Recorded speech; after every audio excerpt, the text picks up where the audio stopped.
Today was the final day of holidays at the Haan, located at the Haan Museum in Lafayette. The month-long event allowed people to immerse themselves in the holiday spirit and visit rooms in an antique house that had different themes and ornaments. I went there to wrap up their season.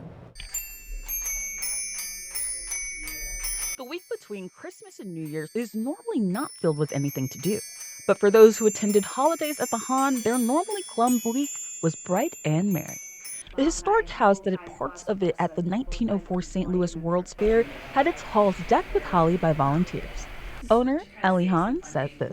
We love the holidays, and what is the point of having something beautiful if you can't share it?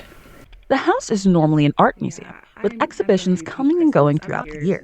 The mansion is also one of the best preserved buildings from the World's Fair, where inside you can see decades of restoration, collecting, and generosity, as well as holiday themes that bring the past and present together, as well as thousands of visitors. This is the best collection of Indiana art anywhere, historic Indiana art, and it is one place that you can actually come and see it hanging on the walls all the time. And we celebrate Indiana. Indiana has such a wonderful cultural history, both in terms of art, in terms of composers and authors, and it's just something to be celebrated. And we weren't aware of that until we started a museum and kind of dug in and learned more. The site of the museum was actually the Haan family home from 1984 to 2015.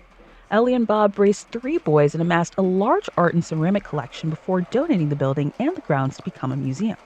The museum also houses children's programming that overlaps arts and sciences. When asked about if this would contribute to the family legacy, Ellie said, "Well, it just happened. We call it the Accidental Museum because we had no intention of having a museum. And we just took one step after another, and we've never really thought about the legacy. We've just thought about sharing Indiana's rich cultural heritage." The next exhibition, Indiana Farms and Gardens, is coming out mid-January. Until then, the sculpture garden is free and open to the public. In Lafayette, I'm Sierra Carpenter.